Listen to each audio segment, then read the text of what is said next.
Santa George here. Well, today I've got an odd project.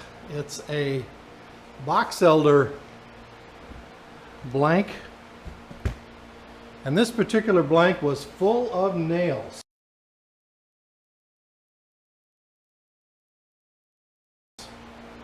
You'll see when I turn it around, but I took out a lot of nails in the corner right here and one deep one in the back.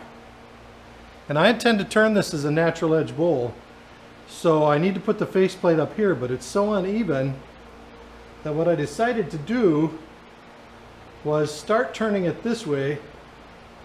I used lots of screws in my faceplate, which is on the bottom, but they're very short.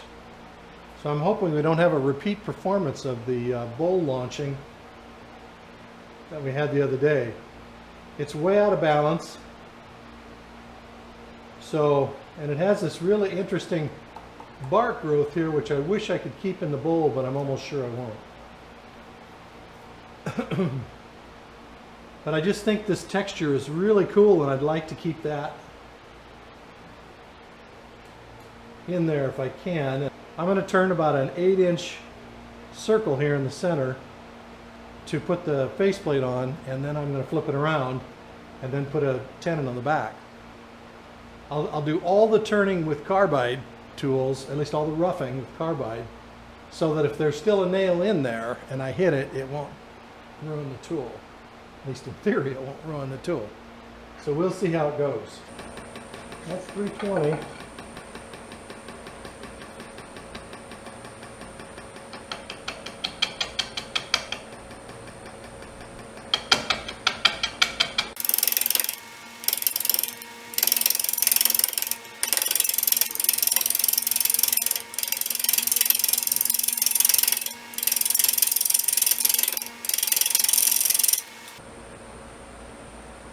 Well, there's a problem. This isn't going to work. It just occurred to me, I don't have this much depth.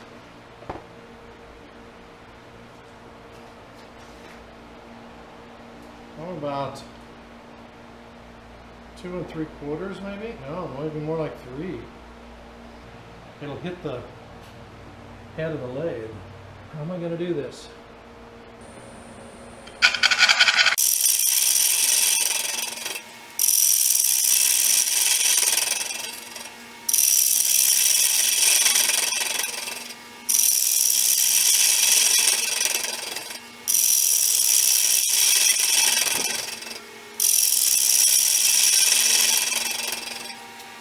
Well, I can't decide what to do. I'm thinking about cutting a thick piece of wood to glue in there.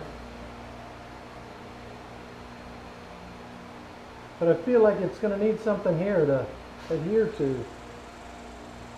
I'm not sure how to do that.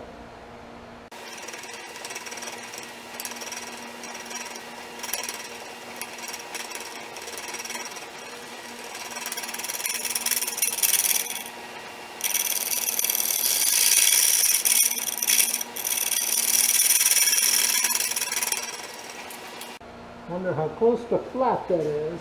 Let's take 2x4. See how well it sits in there.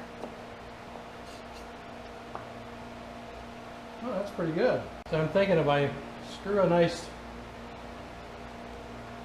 1.5-inch board or so to screw my faceplate into, and I'll glue that to this wood where it touches. Also use some long screws into it, even here in the center. This is going to take multiple days to get mounted up, much less turned. Why it's really cracked badly, I'm going to have to tape the edges to keep it from flying apart. It's going to be tricky given that it's natural edge. And I may end up with a lot smaller bowl than I wanted, but it is what it is. So here's my 8-inch circle template. You can see it works perfect in there. I might chamfer the edges just to make it lay down a little nicer. So I'm thinking I'm going to cut 2 pieces of plywood. 2 3/4 inch pieces of plywood and glue them together. In fact, it's tempting to leave it on the lathe and use the lathe to hold the two pieces together and to clamp it into place. Might do that. I'll be back. On this piece of scrap plywood, and it's just the right size to do an 8-inch circle to mount here, a 7-inch circle to glue to the top of it, and then my faceplate is 6 inches, so it'll fit a little bit on the inside of that. So hopefully that'll work good. I've already got the glue done here. I'm a little worried about this stuff getting on the edge of the bowl.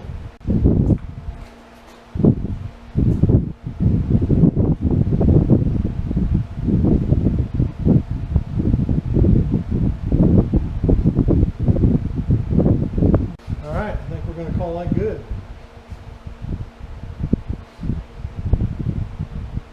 Tomorrow we'll take it off and remount it the other way and see how it looks. Not sure I'll have any time to turn tomorrow, but I should be able to get it mounted. Okay. Got the faceplate off. Here's where one of the nails was, and all of the rest of them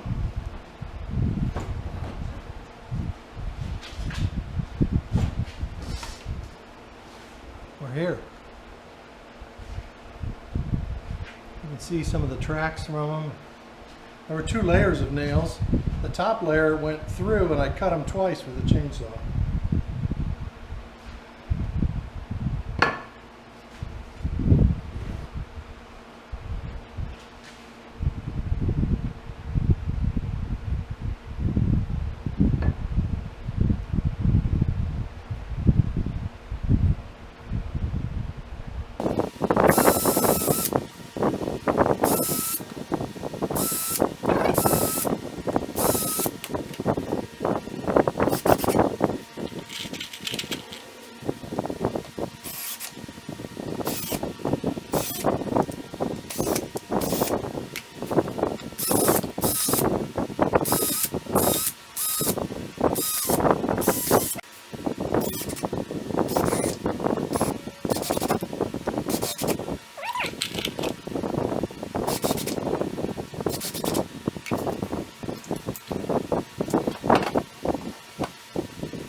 300 is about as good as we're going to get it to start with.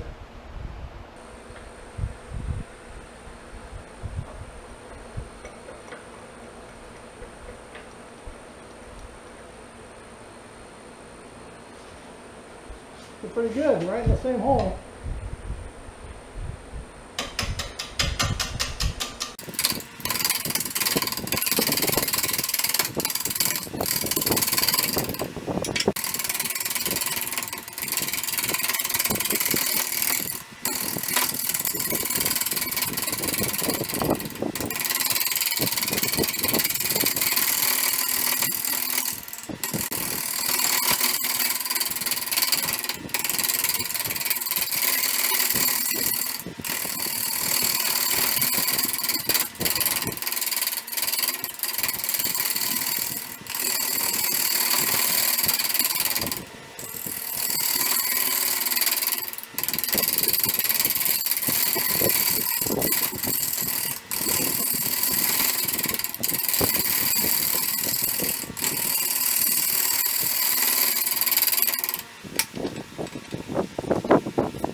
good.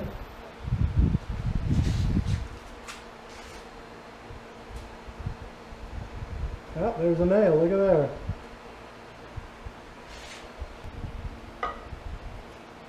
Oh, I don't know if you can see my tool. It's got a half moon there where the nail hit it.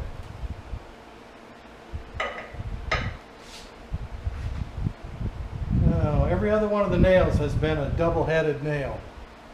And if that's a 16 penny, that thing is in probably this deep. Better take a picture for my friends.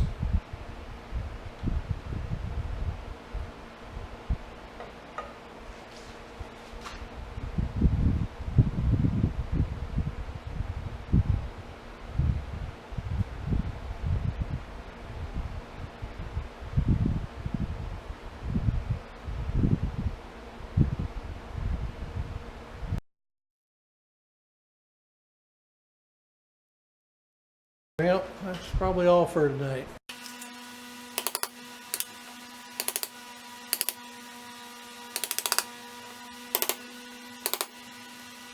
This is a smaller nail. Yay!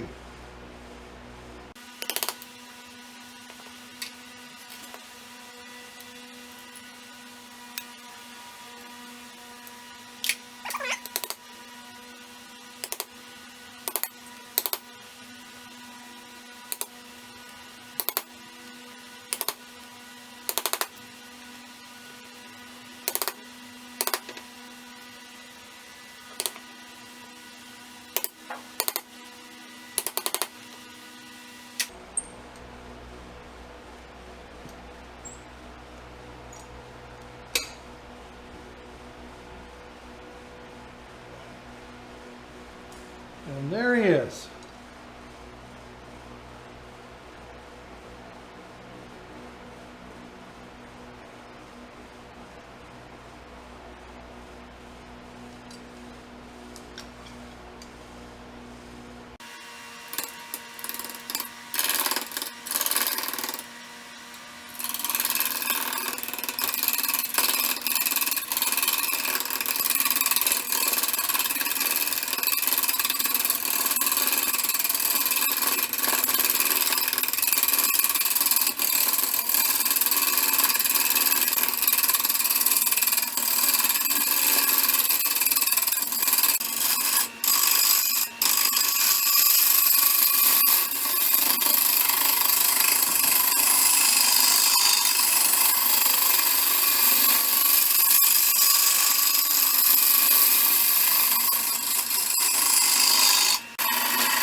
Another nail.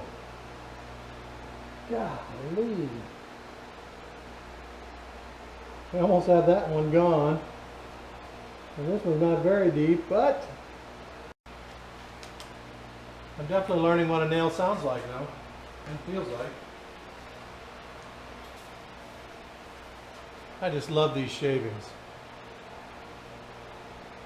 Oh man, what a beautiful bowl. It's just such a shame. How bad did my tool get damaged?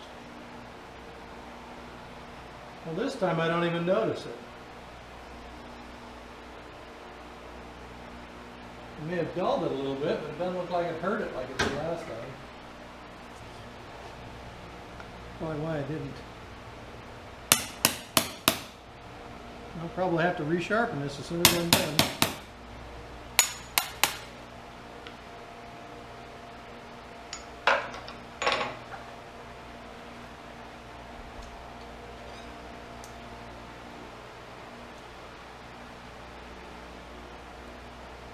Huh, that's an even smaller nail.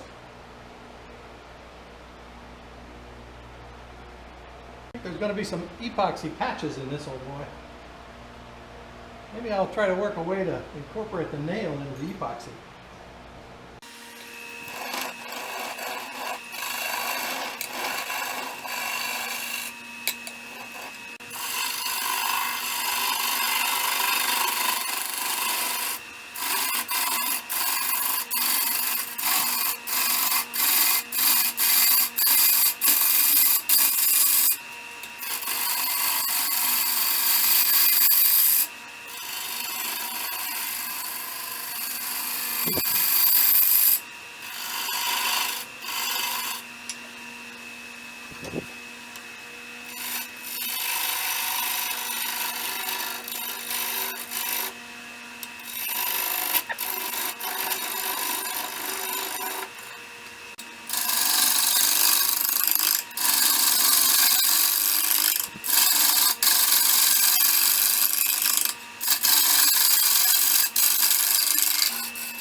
Now we're going to at least have some of the red in the bottom of the bowl. You got a little spalting in this.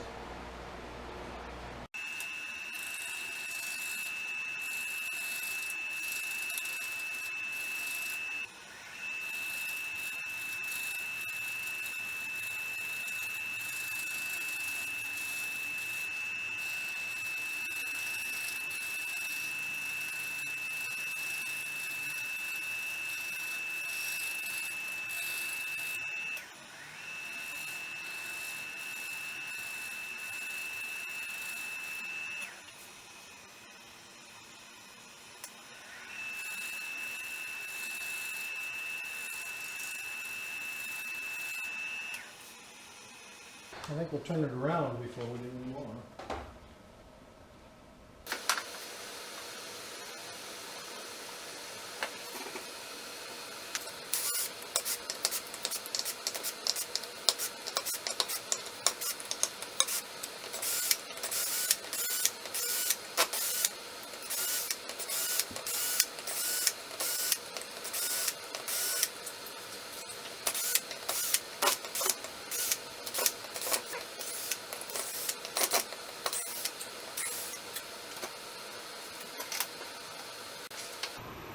No, that's not as good as I'd hoped.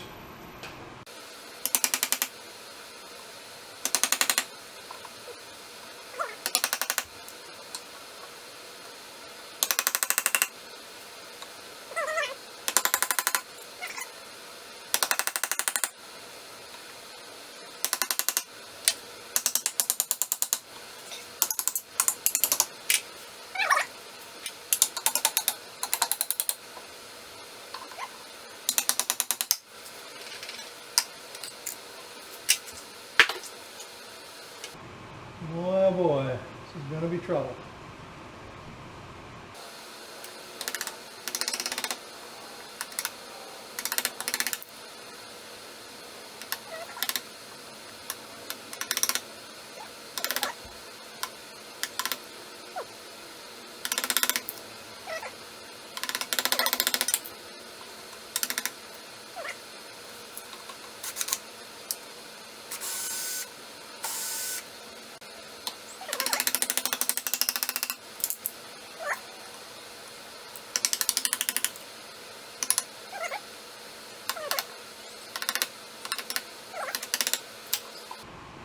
There's one right here.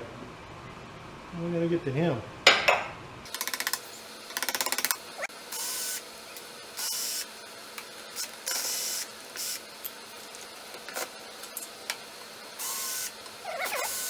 I got 3 more center ones to get.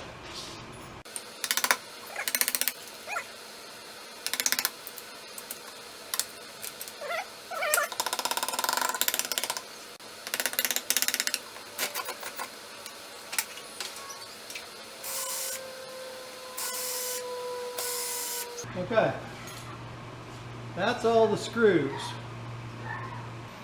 I didn't show all the sanding.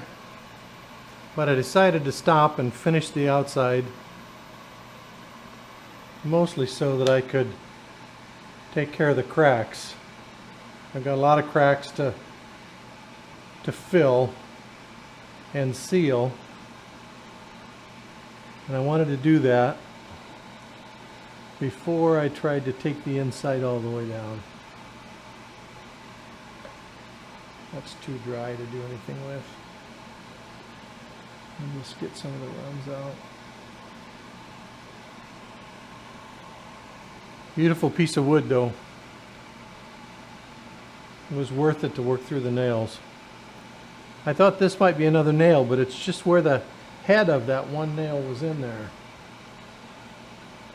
I do have one spot I'm going to have to fill, but I'm going to wait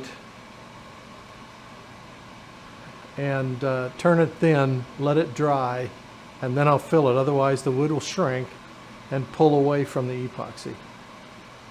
So I'll have to sand it by hand, or I'll have to leave the tenon on it until the wood dries. I may do that.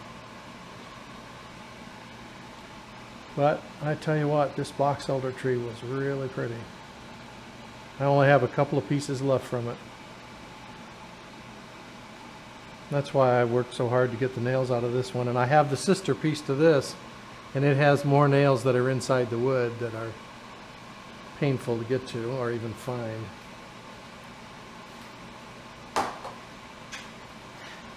But that's the end of today. Maybe tomorrow.